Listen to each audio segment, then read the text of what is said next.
It's that time, Friar Faithful. Time to discuss everything going on with the Padres. We've gathered the entire 97.3 The Fan crew together to bring you the most in-depth discussion on the Friars in our weekly Padres Roundtable, presented by San Diego Roundtable Pizza. Here's your host, Ben Higgins. All right, I think we're on. We're just kind of settling in hello. here to the Padres Roundtable, presented by Roundtable Pizza.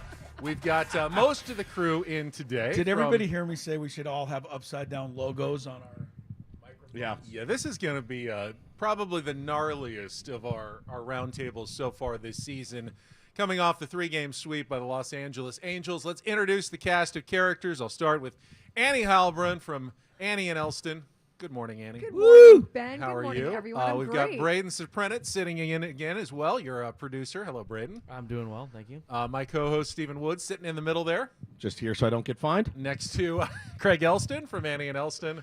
Yeah, I am here, in fact. And Chris Zello from Gwyn and Chris. No Gwyn today. We're not sure. I think Tony's just too despondent after what happened the last 3 days. I really wanted to ask Tony Gwynn Jr. about his bomb in Cooperstown. I've been waiting to talk to him about it. Did you ever get to see the actual I saw now the that we video. saw it actually happened. I saw the video. It looked like pitch down and in, and he just Jose Contreras was that who threw? was actually a one-time All-Star in 100%. Major League Baseball. Oh, yeah. So that was a legit pitcher. Fastball? Although Braden Soprenit, I told him about that last night, and he goes, "Yes, well, Everett Cabrera once made an All-Star team." That's true. He was That's trying to true. put down Jose Contreras. Oh, it was not. Wasn't nice. That's the context. It's a legit Context. pitcher. It's called context. Well, we've certainly seen some bad baseball the last few days from the San Diego Padres, but let's try to put our finger on the reason why they're playing the bad baseball, because there's a few different options out there. And one thing that Mike Schilt has said all year long, he wants his team to have an aggressive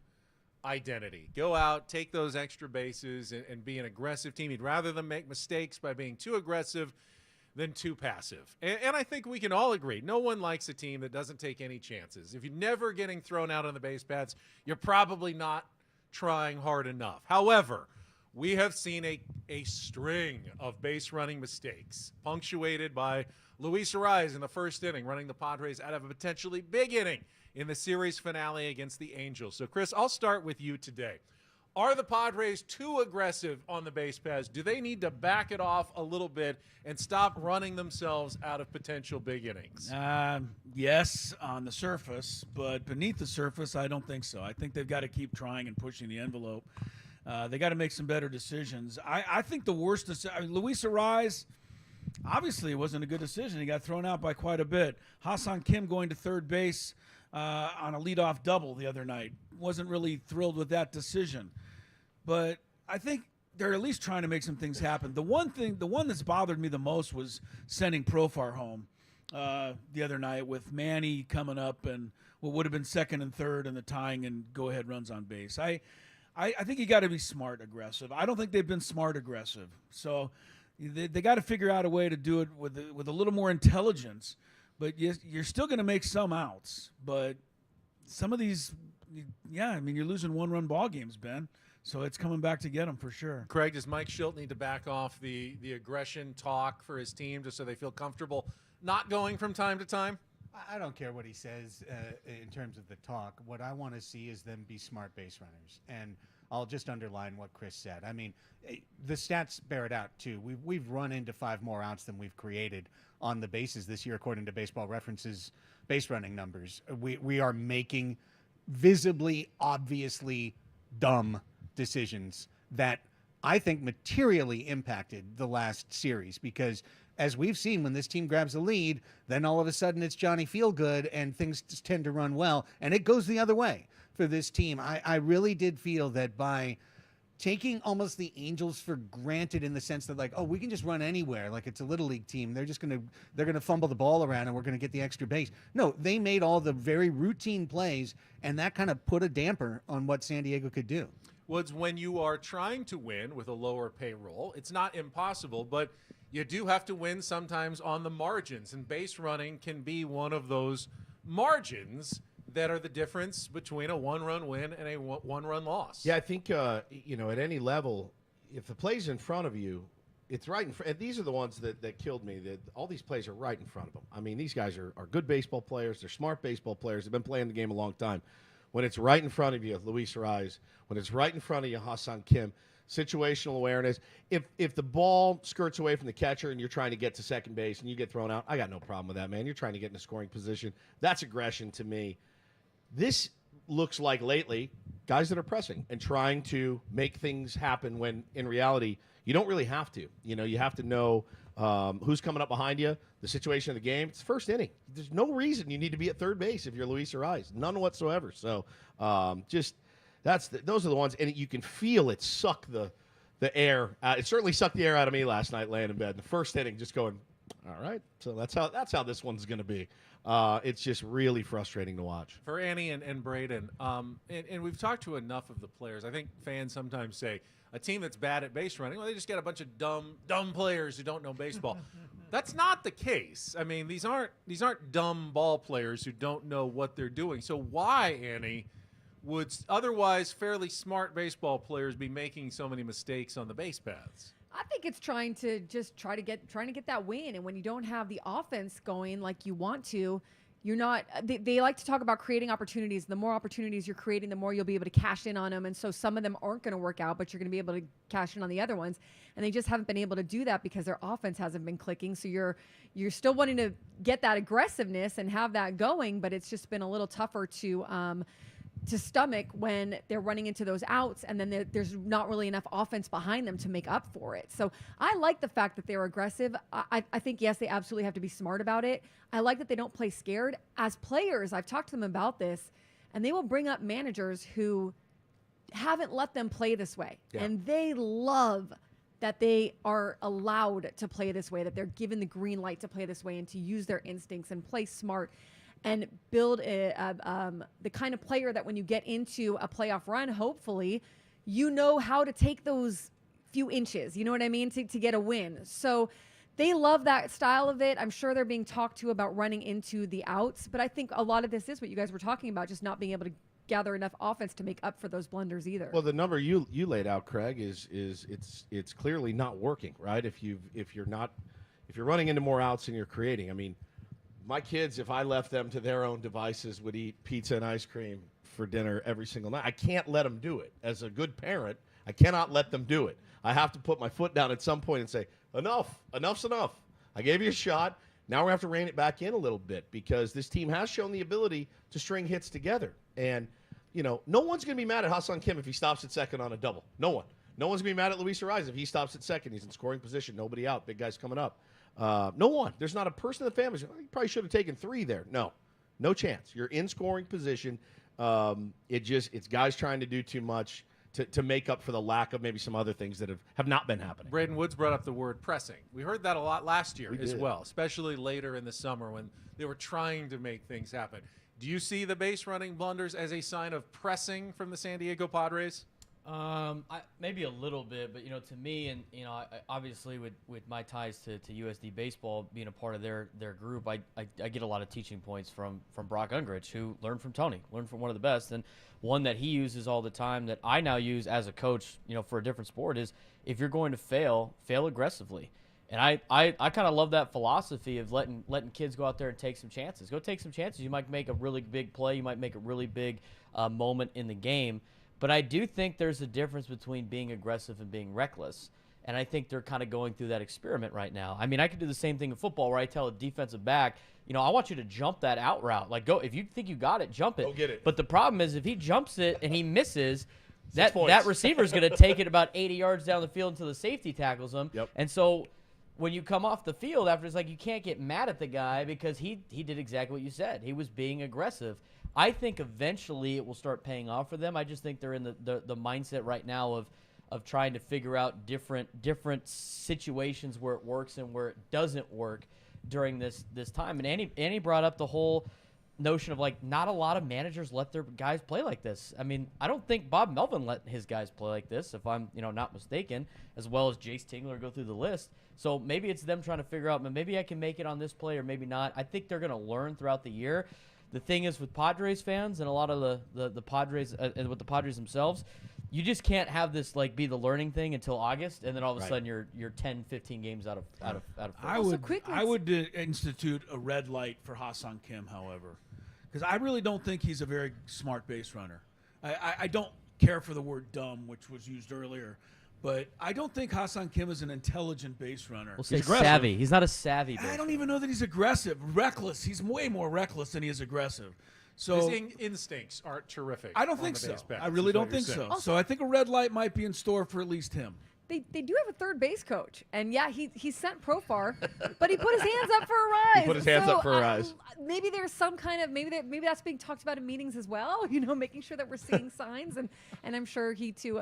They've looked over that Profar one as well. It's our 97.3 The Fan Padres Roundtable presented by San Diego Roundtable Pizza. Just getting started here. And I would now want to get to what I think is a much bigger reason why the Padres are a game under 500. And it's not the base running. That's a small reason.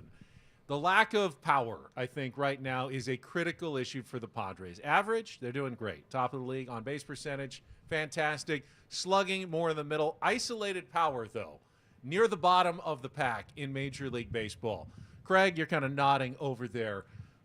Is there a strategic, is there a structural issue that the San Diego Padres need to change? They need to swing for the fences more, essentially, to become a more productive offense. We replaced a lot of players whose primary strengths were walks and power with the offset of strikeouts, and we replaced them with players that do not have power and don't walk as much, but hit a lot more line drives and hit for a higher average. That's the culture shift that was instituted in this roster. If you want to say it's because Schultz wanted this kind of team, or AJ thought this was a great counter strategy, or if you want to say it's less expensive to get line drive hitters than it is to get power hitters, you can look at it either way. But there's no strategic change that's going to make Luis Arraez hit 25 homers this year instead of 5. Like, we've got a team with very little power. It's when it's working, it's very aesthetically pleasing. It's good for fans. Like, you see these rallies like the 11-hit inning they had last Friday against the Kansas City Royals. Chris, I've heard you talk about how fun it is to see a team that puts the ball in play, hits line drives. But the sabermetric view of baseball would be that you're looking for guys with a higher OPS. The power does matter. Are we seeing some of the negative consequences to A.J. Preller's roster construction Who's now? the cleanup hitter for the Padres most nights Right. now? Jerks and Profar. Really not a 30 home run hitter. I think 20s is high, and he hasn't really been very close to that, in the recent years. The other thing I would say, and it's hard to put it on Manny, especially when he's, limping around now today. But if he had 16 home runs instead of 6, they would probably have moved up quite a bit on that power number alone. I mean, he's your power, and he's not producing right now. That's a lot of pressure to put on one guy. But I think he can still be successful with doubles and triples in this day and age, but you got to have a lot of them. Woods, I think it frustrates people sometimes when the nerds are kind of right. When Sure. they tell you that you can't be successful in modern baseball without at least a good deal of power behind some of those numbers, and we're kind of seeing that here. Yeah, I mean, I love home runs. Getting one or more runs on one swing as opposed to 4 swings is really, really a good way to do it. But it also comes with its consequences, like strikeouts. Power's kind of down around Major League Baseball right now. It is. It's down. Very much. We always talk about we got to go out and find a bat. And I lay in bed at night and rack my brain of who is a guy with undeniable power that will come to Petco Park this year with these balls and everything else that factors into it, and is good for 40 home runs. Oh, he's already been here. His name was Aaron Judge. His name was Aaron Judge, and came Juan and went. Soto also Clearly, has clearly 35. Tony Gwynn Jr. He just hit a home Tony run. Gwynn Jr. I'm not. Line 'em up. I'm not averse to giving. I'm not opposed to giving him a look.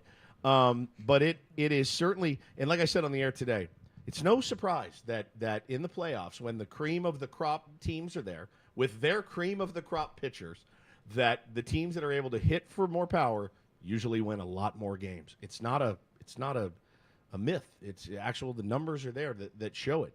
And right now we're missing that a little bit. Can still win ball games. Absolutely can still win ball games. Can still outslug teams, certainly. But that's why today we're talking about one more power bat. Who is he? Where does he exist? What does he cost?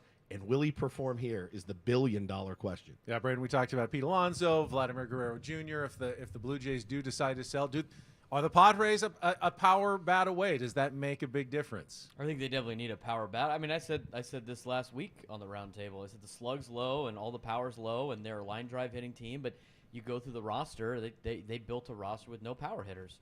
I mean, we talked about it last week again with Xander Bogaerts and Manny Machado are line drive hitters. Yep. They've always been. And when they hit the ball out, it's because they crush it. And they hit the ball really hard. I think Fernando Tatis Jr. could be a power hitter when he's 28, but he's not at 25. And you go down the list, a lot of line drive bats. So they definitely need at least one big bopper. And I agree with what Craig said last week as well. You can have a team with a bunch of line drive hitters, but you at least need one guy that has some pop. I think they thought Campusano was going to have a little pop, and then, he snapped his 0 for 24, whatever it was last night. He hasn't been hitting very well.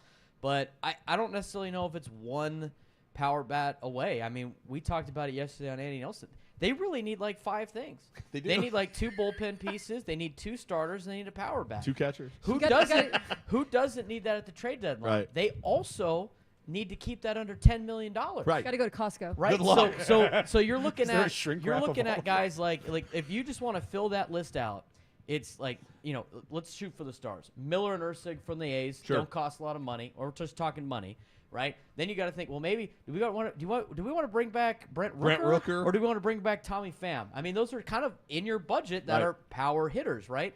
Talk about the Garrett Crochet thing. That might fill another spot for a starter. Again, what's his payroll? Very small.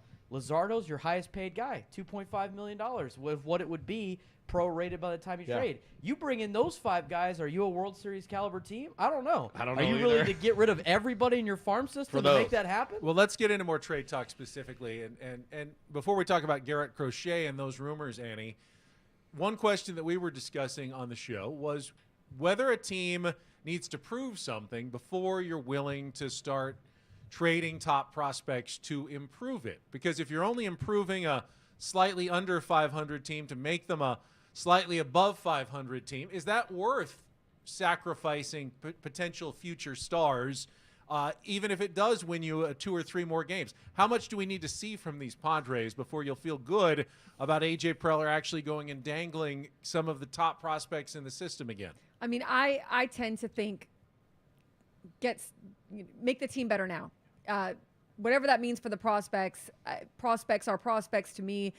While they can come up and be fantastic, and I do understand the necessity to build from within, and the Padres do need to pivot that way if that's going to be their mentality. But for me right now, that's not their mentality. As much as they try to say that, they really are a team that has built from getting veteran pieces or pieces that are experienced and bringing them in and trying to fit it together. And if this is like your swing at the pot this year, and I think what sets it apart this year is that the rest of the National League is, not very good. And so how many pieces do you need for them, and what is the goal? Is it just to get in the playoffs and let's hope for some magical run? Is it to go deep in the playoffs? Because that's going to you're going to need more pieces. You're going to end up going against these better teams. But just to make it in the playoffs right now, if you're a front office, you might be looking at it going, okay, we're not going to be able to fill all these spots. So what are the 1 or 2 that kind of get us where we need to get over the hump of making it a few more games over 500 than the rest of these teams circling that 500 drain right now, if that's what it's going to end up taking. So I think he goes for it because I think that's just who he is. And if you're going to go down, you're going to go down swinging your way.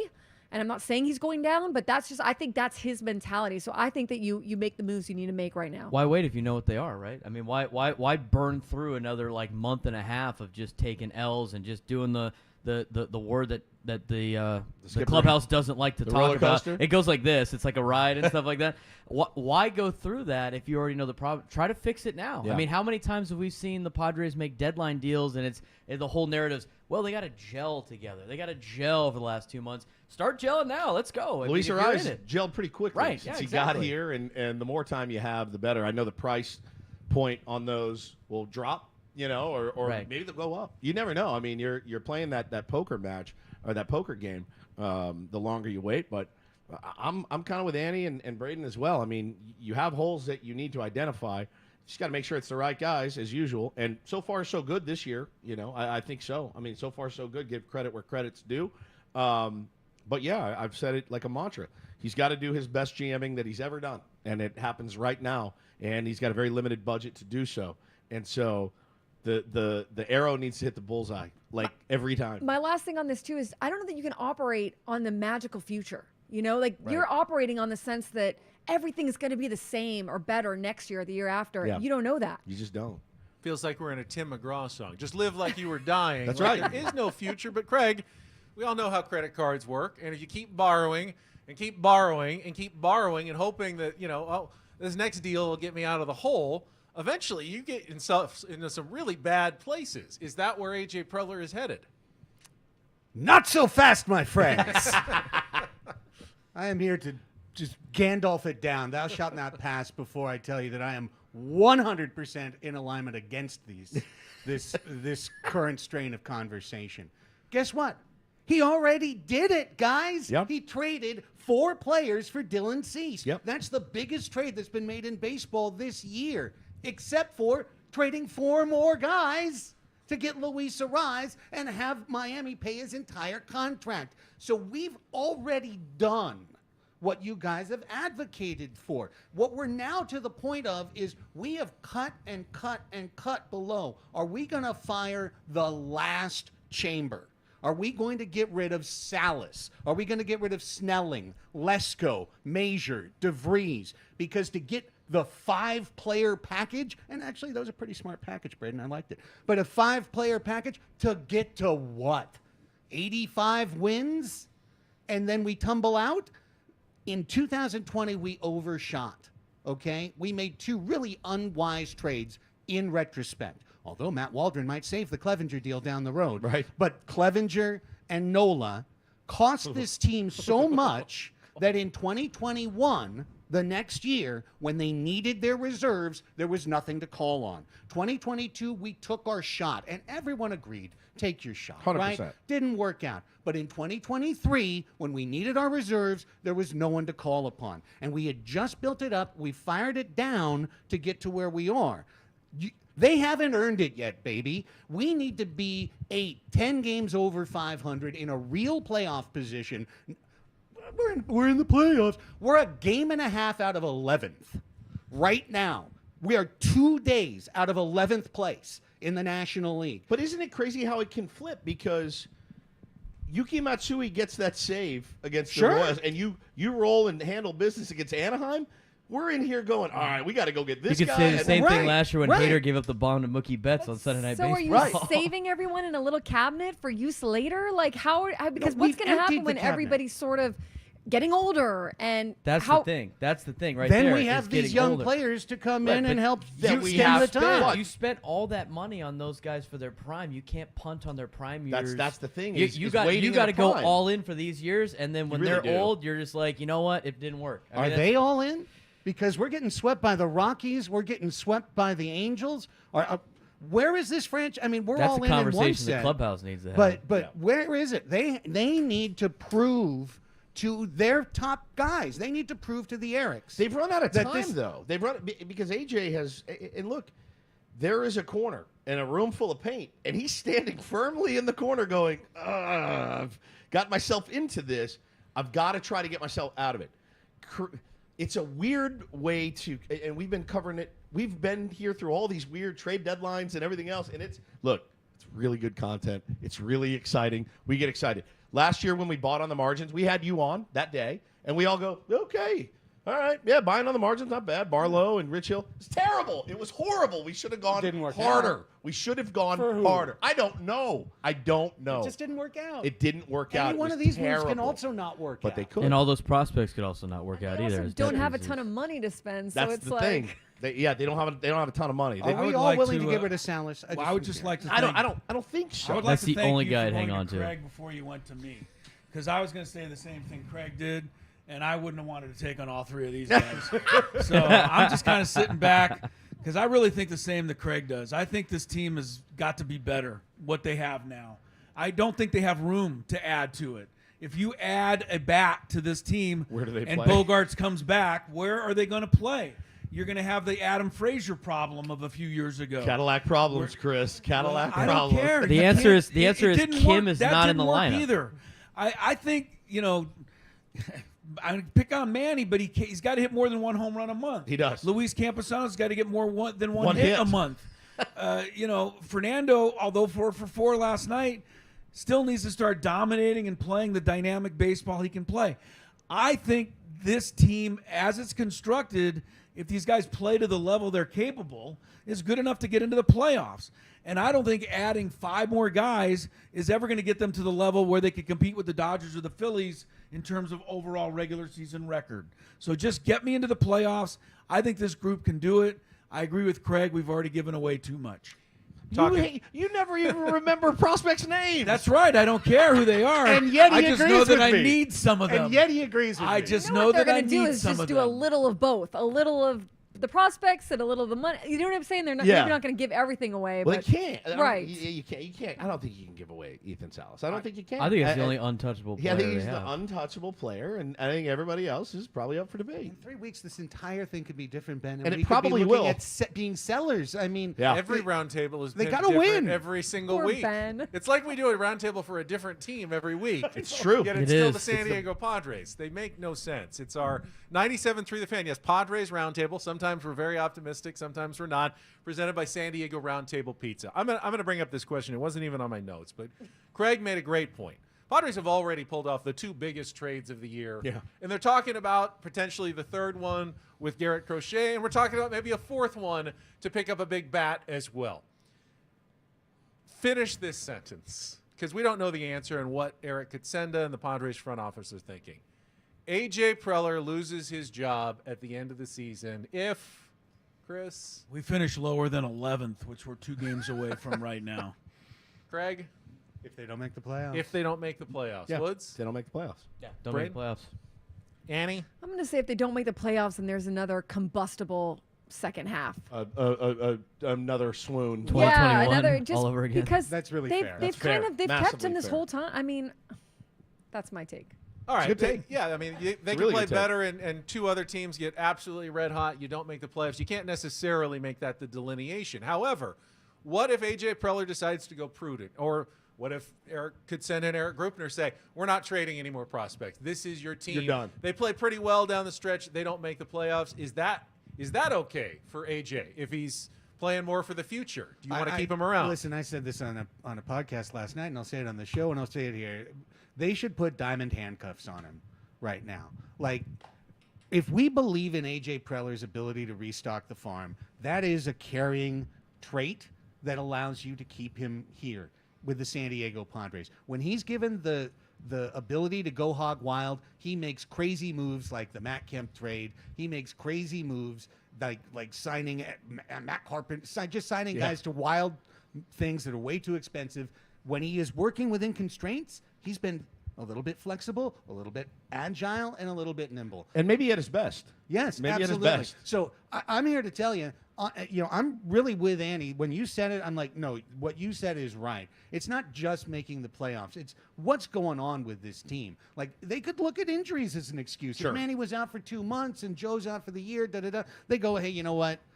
All your high-priced players were on the DL, IL, so et cetera. But if the thing falls apart, then Again. it's Why- got to go to AJ. Why have we decided that this is it for AJ this year? I mean, when did that happen? I mean, For me, it's when Peter Seidler passed away. You think? Made a big difference. Yeah. Okay. Yeah, I never heard Peter say one bad thing about AJ. And then Eric Kutsenda at spring training, first thing he said is everybody's job is evaluated every single season. I thought that was a fairly clear message that it might be different this year if things don't go well. It might be, yeah. Might be. Let's talk about Garrett Crochet, because the Athletic did report this week that the Padres, with 2 of their star pitchers on the injured list, were actively pursuing the Chicago White Sox reliever, converted into the highest strikeouts throwing American League pitcher so far this season. Annie, do you feel like that is something that the Padres need to pursue, not knowing what the price tag could be right now for a Garrett Crochet? Well, Garrett Sweater, as I like to call him. Garrett Sweater. I kind of don't get it, because he's on an innings. He's already pitched the most innings that he's pitched in his career this year. Very cool. And so I don't know how he necessarily if he's going to be available to help. So maybe if you're looking at him like we want him so bad and we want him to be a piece of our future, like our next few years, and that's worth it. And we're willing to pay the money that the money jumps to next year and all that, then I guess I could see it. But I don't exactly know how Garrett helps completely Doesn't right Garrett now. Crochet, we talked to Sarris Woods this morning, Yeah. and he brought up that same He point. domed as Andy. me out. Something fierce. It kind of screams disaster. Like, kinda does. this could be a really bad idea, actually. What's Fetty's contract for the White Sox? Not a lot. It's like 2 years, maybe. 2 years, Yeah. but like not a lot of money either. Yeah, He's a maybe, more yeah. interesting guy to me than Garrett Crochet. Garrett Crochet has nasty stuff, but Yes. for what, a week, 2 weeks, 3 weeks? He's already surpassed what he's done in the past. So I don't know, man. It seems very risky to me. Chris, could it work out in that they need someone for at least the next month or two until they get their rotation fully healthy, and after that, they could move him back to the bullpen. They could save some of his arm for later in the season for October. If they do eventually get healthy, he's just the stopgap for the next couple of months. No. Well, I don't know. Have you seen him in the cages? Can he hit left-handed pitching? It's an Because that's active what question, I think. yeah. That's what they need. In my mind, I'm probably I'm not the only one. Craig doesn't think they need to make any trades. I certainly wouldn't go get Garrett Crochet. I don't think that fixes what they really need fixed. So, to me, if you can find a way to get a big bat creatively, I think that could change some things. But otherwise, the guys on this team are just going to have to perform better. I think the constraints are there, and I think they should stay on A.J. Preller. Stay the course. Try to get into the playoffs with what you have this year. As Woodsy said, if they would have won 3 of the last 5 instead of lost 4 of the last 5, we'd be sitting 2 games up on a wild card spot, and we'd just be moving ahead. If So- my aunt had she'd be my uncle. I get it, but next week we'd be sitting here and they could be back in a wild card I position know. and everything's fine. It can all Or we change. could be sitting in 12th. In a I don't know where we're going to 162 be sitting, baseball but season, why do we react so much to 4 games? I can tell you, you know what? Somebody mentioned this to me, and I thought it was really solid, and I kind of wanted to bring it today. And to me, it describes what we're all going through. When you've got a great baseball team and you lose a couple of games, no big deal. You'll get back to winning here shortly. If you got a lousy baseball team and you lose a couple of games, so what? You pile them in with all the rest and you go back out.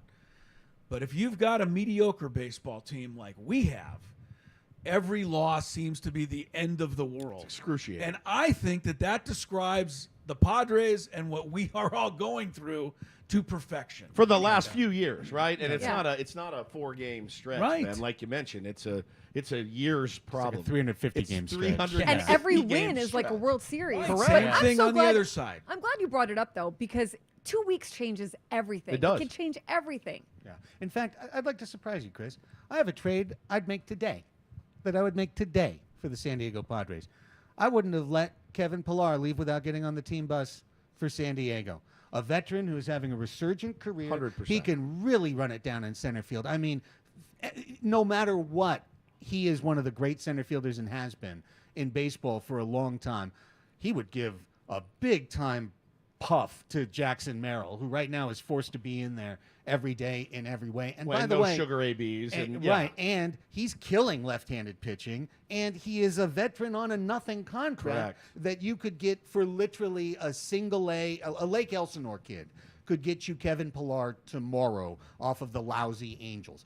Those are the kind of moves. Great. Let's try and fix our situation against left-handed pitching as opposed to classic Preller, top of the market. Vladdy Jr.. Chase the glittering star, pay the absolute most. fun, Like, though, we isn't don't need to be up there today.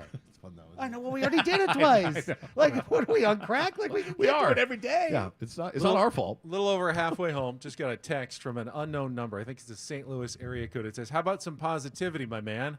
All right, let's talk about something on the positive. I'm kidding.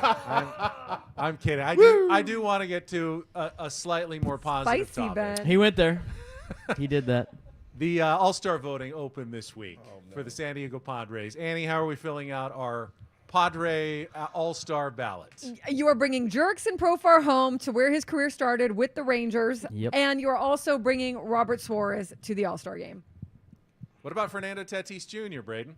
And not because he's having a great season. The NL outfield is absolutely really bad this year. Yep. I mean, there are really no numbers. Tatis is actually number 1 in WAR in right fielders in the outfield right now in the Thanks to National last League. week. Okay, nice. Just thanks to 4 for 4 last night. And the other names that are up there are not guys that are going to be garnering a lot of national attention. Let me see the other names I wrote down here. We've got Brandon Marsh. He probably should make it. Jacob Young, Blake Perkins. Does anyone even know what teams these guys are on? Jesse Winker is up there. Winker's up there? Winker's Oh, my up there with Ted. Those on are the my only guys ahead of fantasy team. It's Tatis. okay. And Profar are the only ones in WAR ahead of Tatis. I think with Tatis, when he first came up, I thought, just as a longtime San Diego Padre fan that was used to seeing the token one Padre in the All-Star game, not seeing a lot, I remember going, this is going to be one of those guys that's going to be in the All-Star game every single year no matter what he does. I think his whole, last couple of years, I'm just going to say that, with everything everything that, he went through, I think that hurts him on any type of All-Star game in terms of voting, regardless of what his numbers are. I mean, as dumb as I don't know why, Chicago boos the hell out of him for, literally no reason. And when you ask them about Sammy Sosa, they go, oh, that's a low blow. He's a legend. Yeah, he's a legend, right? So I just think, I think he should be one of those guys that probably should be in the All-Star game every single year because of what he does for the game and the show and what he is. But I find it hard to believe that he would be in All-Star games in terms of voting. Now, from the coach's perspective and the way they think, I think he could probably sneak in there as an All-Star. But I agree with Andy. I think it's going to be Profar, and I think it's going to be Robert Suarez. I think Fernando, for what he does and for what the All-Star game is, which is a gigantic show of Major League Baseball, he should be there every single year. I agree with I'd that. like to Should see Luis- Tatis there. Yeah, Luis I would like to Arraez. see, Okay, I was would just going to bring always up. like to see Tatis. So I was going to bring up Luis Yes. Arraez. I feel though, Should Luis growing Arraez up, be? there were many years in which I thought they were deserving Padres Yes. who got overlooked for superstars who were having mediocre teams on other seasons because they got more fan balloting.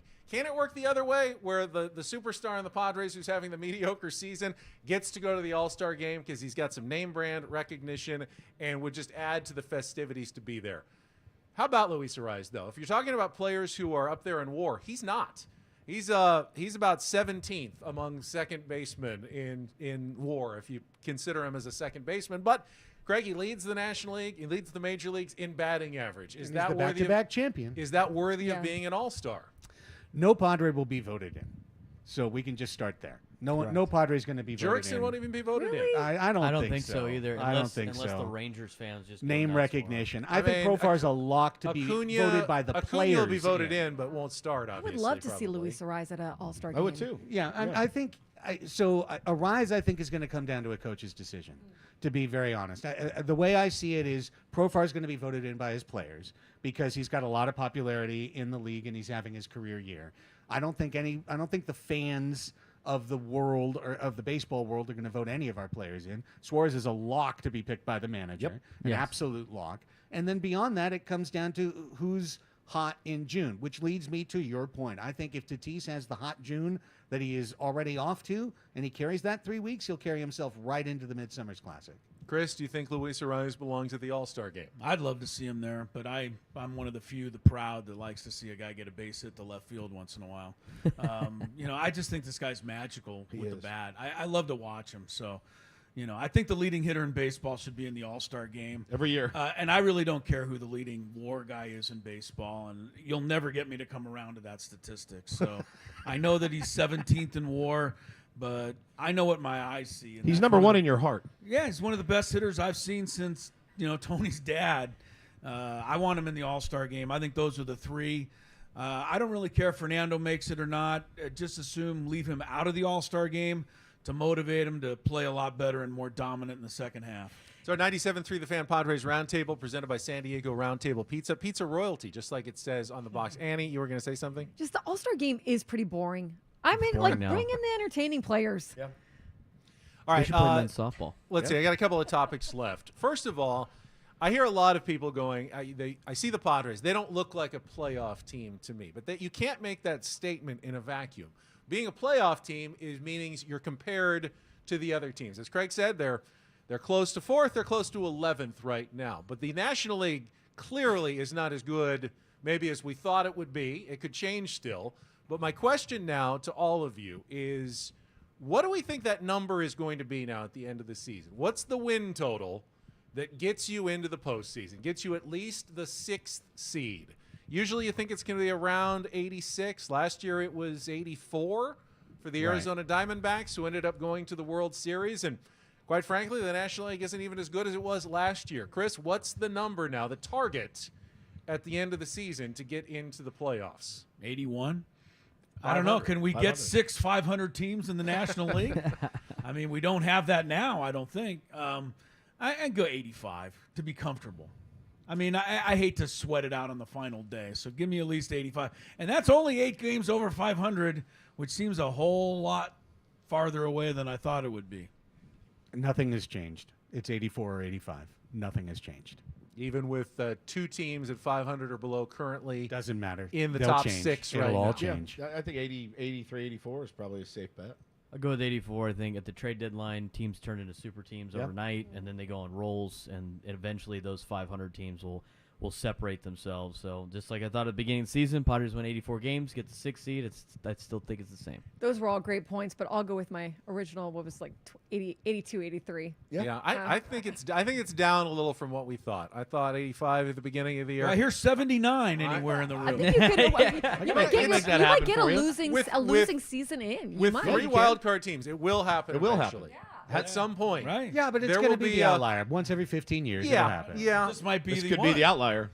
It's trending toward perhaps being the outlier. I mean, Just because in the NL, Ben, who looks like a playoff team? I don't know. The I Phillies mean, do. They look like a playoff the team. Phillies, The Dodgers do not the look like a playoff team Brewers, right now. Their and- record is better. and the But Brewers just got swept They by got the Phillies. shelled last night. Phillies They have got fired. separated themselves from everybody. They're at this 12 and point. 12, and the Dodgers are 12 and 12 in their last 24. That does not scream playoff team. The Braves have huge injury issues. Huge holes, and they yep. haven't played great.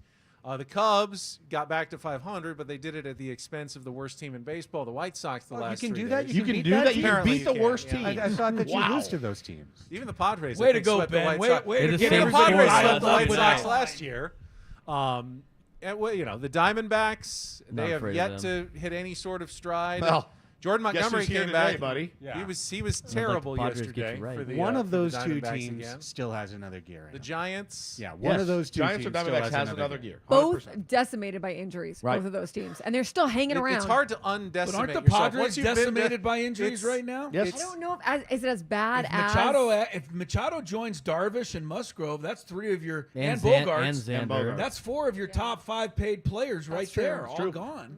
And they're I'd say hanging we're around decimated still. at the Keep, moment. keep in mind, just because a player is on the field does not mean that he's not injured as well. Luis Ariz, had hits. He still gets hits. He didn't look right the last couple of days. He was wincing on swings. I mean, how long will that last? If Manny's in the lineup tonight, he was in the lineup for a month in 2022 without being himself because he was playing through an ankle injury they had no business playing through. Do we trust that Manny is going to do the responsible thing? And if he needed to sit out for a week or 2 weeks, he's going to do it? I don't.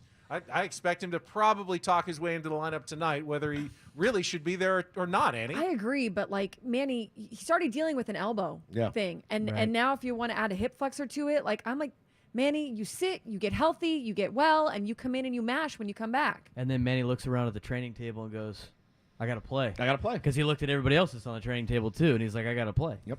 That's why I think I think that's why he's in the lineup tonight. He'll be doing everything he can to get back on the field. All right, 100%. For sure. But I don't know. It's what he always does. It's what he's always done. Yeah. It's what he's always does, and it's what he's going to do. And That when knee it, injury and was when it worse. works, it's inspirational. He holds his own, and having him out there kind of lifts up everybody else. You know what? I've said this before, and I'll say it again. I think that's how Manny shows his leadership. Every time. And I don't think he does it in the ways that classically are exhibited by a leader. But I think the way he does it is by posting up. I thought the moment the other he night did, was, yes. was pretty solid. When he with walked out Major, he was like, to Yeah, that's Adam cool. Major You in the belong here. second inning, after Yeah. a walk and a ball, and he goes, "Slow down, kid." You're all right, man. He came out there. I don't know what he said, but he absolutely took a step forward in my mind. Going, Manny does get his responsibility to the rest of this team. And That was we've good. lost 4 in a row Yeah, and got swept by the Angels and swept by the Rockies. So, there's a water's edge to all of this. But I think the point you were driving at is that Manny's going to play because that's what Manny does. He shows up to play. All right, 7th inning stretch time. Woods already answered this question because we did a little tease during our show. Gambling has been in the news this week in Major League Baseball, but I'm not going to ask you about Tucupita Marcano. I want to know, Annie, what is your lucky number and why did you choose your lucky number? Oh, well, I'm going to go with 9. 9. And their story's not for air. Oh, my So- God. My mind is racing. That'll be right for now. a podcast down the road. Holy 9. Wow. And no comment. My on mind the is 9. racing, Annie. Time to Heilbrook. fire up the Ben Woods podcast again. Don't give I didn't know Adam where any you were more going with ideas. that. I didn't hear that this morning. The and once you started with Roundtable the gambling, I after was ideas just to going make with you that. round- Roundtable after dark. We may need a whole nother hour for Nine. the Wow. NSFW What could it content be? here. Braden, you got a lucky number I story? hope it's not what I think it is, Brain's Annie. You'll never know. Or she's totally making it up just to make you We have to squirm do a over there. podcast, I guess. My lucky number, a number that I had was 27. When I was playing youth sports, I mean that was never like a number that came around, and so like I kept, I had a different number at Pop Warner every year, and then in high school I had 28, and then for some reason my sophomore year they didn't have 28, and they're like here's 27, and I just stuck with it ever since. I wore it all the way through high school.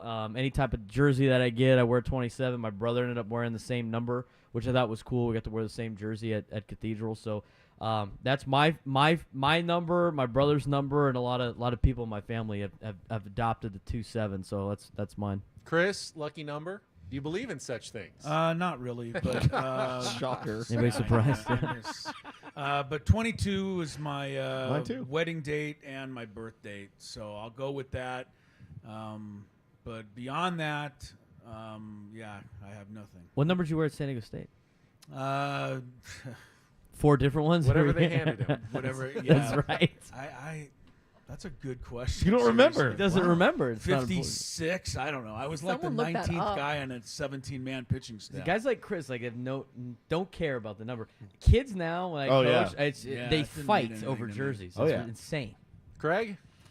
Look, I heard your guys' segment, so I'm gonna lie and say 31 because it's a prime number, and I like that because I'm not gonna say 7. So 7. Yeah, I said that Seven, was the yeah. yeah, The so lu- that the was lucky the seven. most. because you told me you'd judge me, Judgy. You What's wrong with seven? 7? 7. Because It's the- too it's normal. a give up. common. Yeah, it's a It's give too up. It's not common. unique. Everyone Also, like says 21. 7's Do a you think lucky 21 number. is that too? 20. I think 22. 23 was the hot one when I was a kid. 23 Everyone still, wanted, yeah. Jordan. Michael Everyone, Jordan. and Andy, you should have just made up a story about number 9. But I don't really even have a lucky number. I just like the number. Mine's 7. 47. I told the story about my college and how it's just like the weird number at Pomona College, and you'll actually see it in movies and TV shows because we have a lot of writers who then like sneak it into their scripts for no reason at all, just because they went to school there. And I always what time know it that is. there's 10:47. 10:47 That's after cool. the We're in hour. the 7th inning stretch. Wow. Does anybody use their numbers? I'll put them in a lotto ticket every once in a while. Roulette table. My Anyone use passwords. their? Yes. Yeah. Yeah, Oh, yeah, I get a Absolutely. little. We know how to hack Woods now. Yes, you do. Feel a little bit more confident when you get like a Taylor number 9. back or like a table number or something like that. It's 27. You get a little excited. My No, lucky it's good day. luck. I love golf 9. No. Yeah. 9. I shot a 22 on the Something 8th hole the other Yeah. day. So Couple of snowmen. All right, we got about 10 minutes left here, a little bit less. The Padres, in conjunction with the 20th anniversary of Petco Park, are counting down the top 20 moments at the ballpark. So I want, and this is a draft style, so you can't give the same answer as anyone else. Favorite game or moment that you have attended in person at Petco Park in the last 20 years? Annie?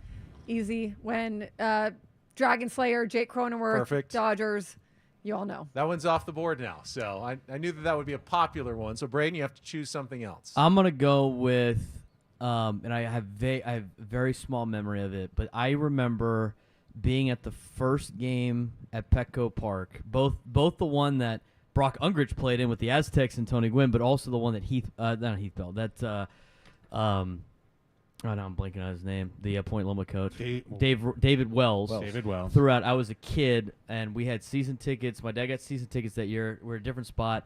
I remember the first pitch where all the lights, everybody had their cameras out, and everything flashed on that first pitch, and you'll never see that ever again because everybody's got their phones.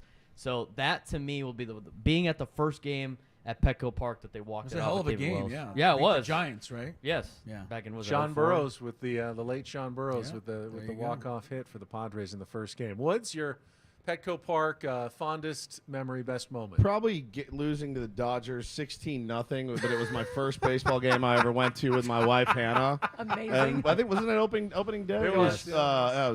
It was our first. It was like one of our first dates. Was Matt Kemp on that team? Yep, Matt okay, Kemp yeah, was on that's what I that thought. team. Well, you know, you They guys actually can got tougher shut out the questions. entire guys- series. did. Yeah, you got shut out the whole series.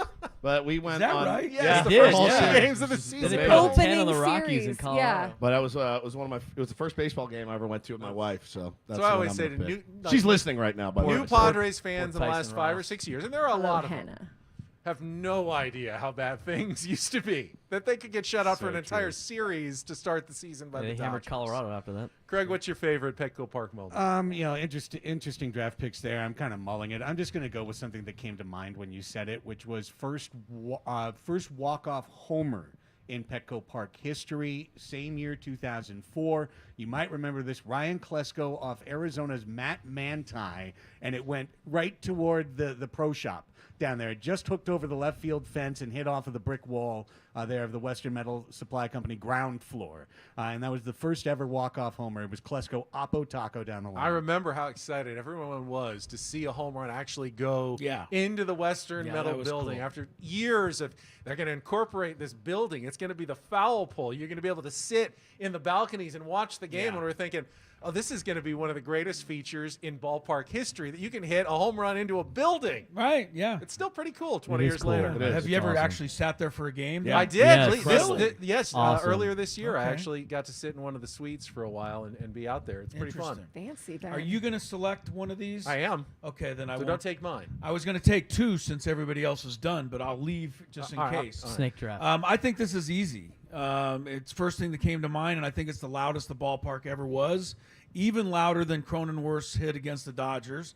And that was Brandon Drury's grand slam That was on Juan amazing. Soto Yeah, that was opening great. day. I was Love there. It was that. That was amazing. unbelievable. So rad. I mean, people thought we were never going to Never lose losing another again. game. Never. It came in the first inning of the Oh. first game. Didn't we lose the next game? I was Yes. the sideline. Oh, yeah, for they that did. one. I Yeah, just, we did. Yeah. Yeah, I'm we not did. saying what happened after. I know, I'm just I know. saying at that moment, Braden, That place was the I remember that. place It was was up for amazing. grabs. insane. Yeah, I had a few different choices. The one I settled on is probably pretty selfish, actually, but because almost no one else was there. But getting to have a media pass and be there for the Game 3 win over the St. Louis Cardinals, where they had the 2 homers by Tatis and 2 by Will Myers to clinch an actual playoff series victory at home, and it was Wow.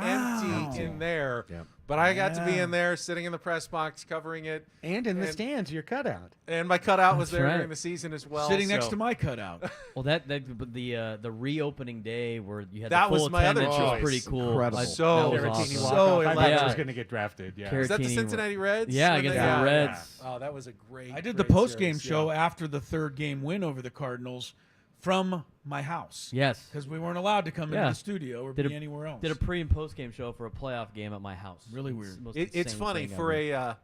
for a franchise that has not been blessed with championships or even that many playoff runs or even winning seasons. It sure feels like we have a lot of really great moments to I celebrate. don't know. We have I don't know. 1, 2, 3, 4, 5. We have 6 It's- in 20 years. That's good. It's good.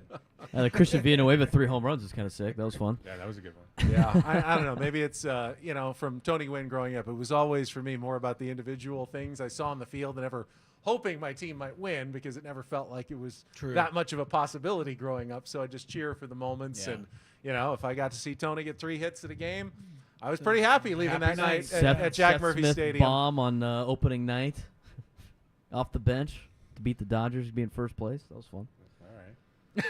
Craig's looking very skeptical. Some Mark Loretta 3-hit games. Yeah, I mean, we can great. go down the list. Alexia Marista just That's right. doing Jerry something. Hairston Jr. cracked that double in 2010, clearing the bases.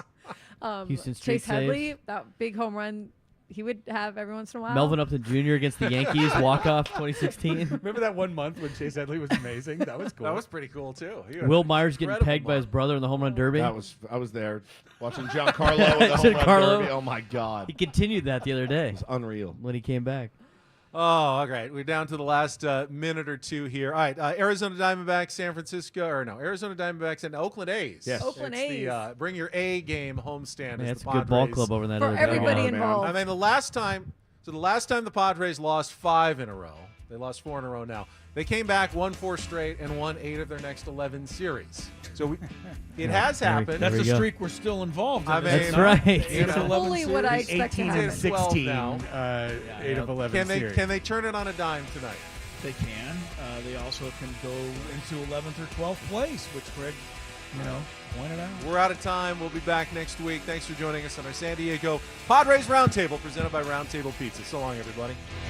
Quinn and Chris on the Fan. The boys are back in town. Boys are back in town. The boys are back. Yeah, the Padres are back in town. We'll break it all down and a roundtable review.